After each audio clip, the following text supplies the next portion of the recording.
Hi everyone, welcome you all in our maths channel. Here you will find the BSc Engineering NET SET GATE maths lecture with detailed concept and many examples.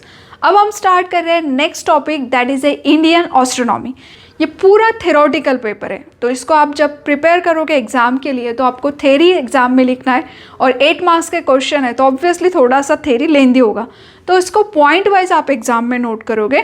और मैं इस video series में question answer इस तरह से आपको पढ़ाऊंगी, तो किस टाइप का क्वेश्चन पूछा जाता है और किस तरह से आंसर लिखना है. सो डेफिनेटली ये वीडियो सीरीज़ आपको हेल्पफुल रहेगी एग्ज़ाम के प्रिपरेशन के लिए, तो must share this with your friends so that they will also get the benefit of this video. और अगर आपको किसी भी पर्टिकुलर क्वेश्चन में डाउट है या फिर आपके पास में कोई क्वेश्चन पेपर है या फिर कुछ आप डिस्कस करना चाहते हो इसमें और एक्स्ट्रा पॉइंट, तो please share that in the Telegram group और इंस्टाग्राम और in a comment section. We will definitely try to cover that in our next coming video. So let's begin with the first question. अब first question ऐसा है कि we have to write in a detail about the astronomy in a prehistoric era. अब इस question में क्या है, astronomy के बारे में लिखना है और prehistoric era. So write in a detail about the astronomy in a prehistoric era. This is a 8 marks question. तो आंसर लिखने के पहले मैं थोड़ा सा इसको एक्सप्लेन करती हूँ. प्री हिस्टोरिक इरा मतलब एस्ट्रोनॉमी कब स्टार्टिंग है उसके बारे में आपको इसमें लिखना है. So imagine your self in that time जहाँ पे ना मोबाइल है, ना कोई टेक्नोलॉजी है, ना कैलेंडर है, ना वॉच है, ना कुछ भी है. मतलब thousands years ago when the humans are living in the forest and cave, they didn't know the science and technology, but that time they are very intelligent observers. Yes, अब वहाँ पे कुछ भी नहीं था, बट वो लोग क्या करते थे, ऑब्जर्व करते थे. किसे ऑब्जर्व करते थे? स्काई. स्काई उनके लिए एक गाइडलाइन था, एक बुक के जैसे उनके लिए वर्क करता था. तो they are observing the shiny star, moon, sun, और धीरे धीरे उन्होंने क्या किया, उस पैटर्न को ऑब्जर्व करना स्टार्ट किया. Means they are started observing the patterns of changing the phases of moon. आपने भी ऑब्जर्व किया होगा कि full moon, half moon, new moon, तो ये क्या हो रहा है, मून के फेजेस चेंज हो रहे हैं और it takes 29.5 days. Similarly they observe the some stars are appearing together. Sun को भी उन्होंने ऑब्जर्व किया कि every day sun rises in the east. तो यहाँ से क्या हो गया, when they are started observing the patterns, so that is nothing but the start of astronomy and this is the beginning of astronomy. तो astronomy का beginning मतलब आपको समझ में आ रहा है कि जब कुछ भी एग्जिस्ट में नहीं था, इवन राइटिंग स्किल भी पता नहीं थी कि कुछ नोट करके रखा है या फिर कुछ, नथिंग इज़ देयर. और तब धीरे धीरे उन्होंने ऑब्जर्व करना स्टार्ट किया, चेंजेस ऑब्जर्व किए, उस पैटर्न को ऑब्जर्व किया और वहीं से उन्होंने क्या किया, उस नॉलेज को डेवलप करते गए. तो वो जो पीरियड था जहाँ से वो ऑब्जर्वेशन स्टार्ट हुआ, पैटर्न्स को ऑब्जर्व करना स्टार्ट किया, that is nothing but the beginning of astronomy. So I hope आपको बेसिक आइडिया आया होगा कि एस्ट्रोनॉमी स्टार्ट कैसे हुई है. Now we see how to write the answer of this question. So let's see how to write the answer of question. Question is write in a detail about the astronomy in a prehistoric era. अब इस question में सबसे पहले हम astronomy का जो beginning अभी जैसे मैंने एक्सप्लेन किया था उसको हम लिखेंगे फर्स्ट पॉइंट में. तो देखो आंसर किस तरह से लिखना है.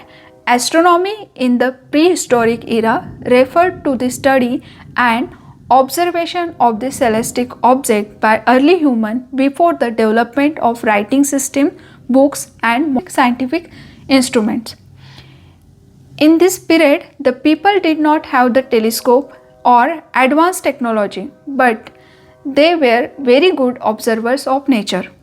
They carefully observed the sun, moon, star and the other sky phenomenon and tried to understand their pattern and regular moments. So first point meaning and early understanding. तो इन्होंने ऑब्जर्व करना स्टार्ट किया, but क्या observe करना start किया, now we are writing in this first point. The prehistoric human observe that the sun rise in the east and set in the west every day. The moon is changes their shapes every night. Star appears in the fix pattern. Season change in the regular cycle. This observation help them to develop early ideas of time, season and cycle. This was the beginning of astronomy. So यहाँ तक क्या हो गया first point of answer. Now अब आपको लिखना है second point, इसी सेम क्वेश्चन के आंसर का सेकेंड पॉइंट हम लिख रहे हैं। अब इसमें क्या लिखना पड़ेगा आपको सेकेंड पॉइंट के अंदर, you have to write why this astronomy is required. तो एशियन ह्यूमंस को इस एस्ट्रोनॉमी की रिक्वायरमेंट क्या थी उसके बारे में लिखते वक्त आपका सबसे पहला ही पॉइंट आएगा agriculture, because we know that अगर फार्मिंग करना है तो उसमें कब बारिश होगी, कब बीज को बोना है और कब हार्वेस्टिंग का टाइम है, तो ये समझने के लिए एस्ट्रोनॉमी की रिक्वायरमेंट होती है। नाउ द सेकेंड पॉइंट के अंदर आप लिखोगे अबाउट दी नेविगेशन। नेविगेशन मतलब डायरेक्शन। अब डायरेक्शन की भी रिक्वायरमेंट रहती है। अगर हम नाइट में ट्रैवल कर रहे हैं तो हमें कोई डायरेक्शन, अगर पूरा अंधेरा है तो आप ही सोचो कि आपको कैसे पता चलेगा कि ईस्ट कौन सी साइड में, वेस्ट कौन सी साइड में। तो इन डायरेक्शन को अंडरस्टैंड करने के लिए again they are observing this stars. Third point में हम लिख सकते हैं अबाउट दी टाइम, मतलब जो मून के फेजेस हैं उसके हेल्प से they understand the calendar of days, month.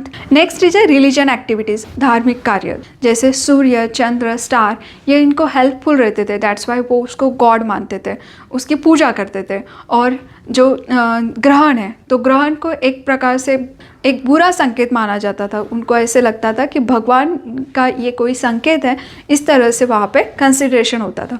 So let's see how to write this second part. Now we see how to write the second part of the answer. In the second part, we are writing about the use of astronomy. So practical use of astronomy. Astronomy was very important for daily life in the prehistoric times. Early humans use it for number 1 agriculture. They were observe the seasons to decide when to snow and harvest the crops. For example, rainy season indicate the farming time.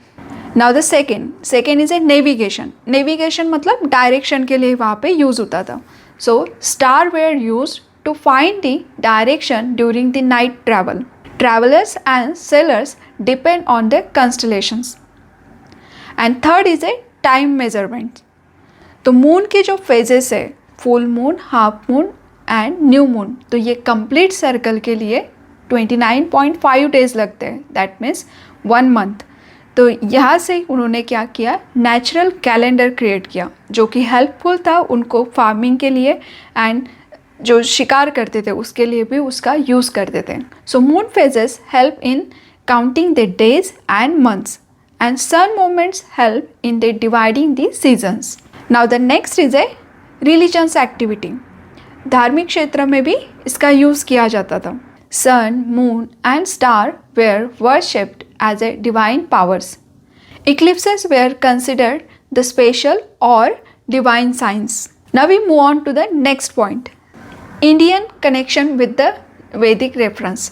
अब वैदिक period, वैदिक मतलब क्या होता है, knowledge. तो जहाँ से उन्होंने नॉलेज लेना स्टार्ट हो गया है, तो वहाँ से तो नॉलेज लेना स्टार्ट किया है, मतलब क्या किया, वो अंडरस्टैंड कर रहे थे इन सारी चेंजेस को, तो धीरे धीरे उन्होंने उसको राइटिंग में कन्वर्ट किया डिफरेंट वेज से, जो कि हम आगे पढ़ने वाले हैं।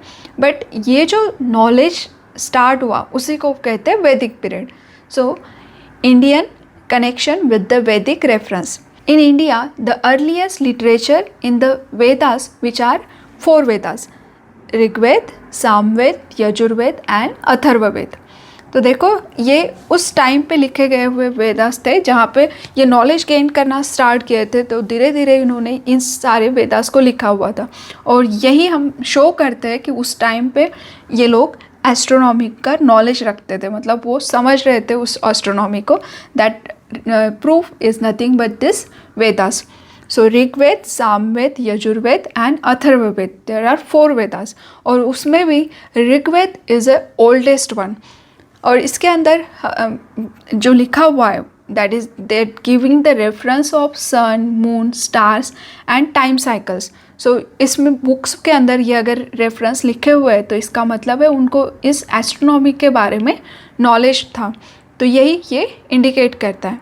This shows that the astronomical knowledge exist in India from the very ancient time. Next point is stone structures and observations. The prehistoric people built the large stone structure known as megaliths. For example, Stonehenge, Newgrange, Ring of Brodgar. और इसका use होता था to understand the sun and moon motion. इसका importance ये है कि this structure were elegant in a sun and moon movements used to make solstices and equinoxes work like Asian observatories. This shows the early human had strong observational knowledge of astronomy. Now next, lunar calendar system. Lunar calendar system मतलब ही चंद्र calendar. So prehistoric people observed the moon phases. One complete circle of moon is about 29.5 days and it is used to create an early calendar. We can say it is a natural calendar. The calendar of months and festival and to plan the agriculture activities. So here the new moon is nothing but the Amavasya, and then half moon is a Ardha Chandra and full moon is a Purnima. Now the next point is a role of the stars. Here the stars were very important for the direction and navigation, and some stars are always appear together as they are observed this pattern, and this help to find the direction that some stars are fixed at the north position and use it for the night travel and help in the identifying the seasons. The next point is cave painting. ये जो painting है आप बहुत सारी जगह पे इस type के पेंटिंग का रेफरेंस मिलता है, और ये पेंटिंग यहाँ पे शो करती है कि उनको एस्ट्रोनॉमिकल नॉलेज था, बिकॉज उस पेंटिंग में उन्होंने स्टार, मून, सन इनको ड्रॉ किया हुआ है। एनिमल्स भी कभी कभी देखने को मिलते हैं, तो उस एनिमल्स के अंदर भी स्टार का रेफरेंस होता है। तो उस पेंटिंग को देखते हुए हम इतना समझ सकते हैं कि उन लोगों को एस्ट्रोनॉमी का नॉलेज था। They are observing some pattern something, और उसी को उन्होंने एज ए पेंटिंग के तौर पे ड्रॉ किया हुआ था। और उसी का एग्जांपल है भीमबेटका गुफा, जिसके अंदर इस टाइप के पेंटिंग्स देखने को मिलती है। और here the drawing of animals and symbols, some symbols may refer the moon phases और star, showing the connection between sky and human life. Next is eclipses and other events. Solar and lunar eclipses were rarer and surprising events. Prehistoric people did not understand the scientific reason, और ये scientific reason पता नहीं होने की वजह से वो इसको भगवान का एक संकेत के जैसे कंसिडर करते थे। That's why they believe the considering the bad omen और divine action linked with the gods and supernatural powers. Now next is a religions and cultural importance. So sun, moon and star were worshipped. The astronomy was mixed with the religions and mythology.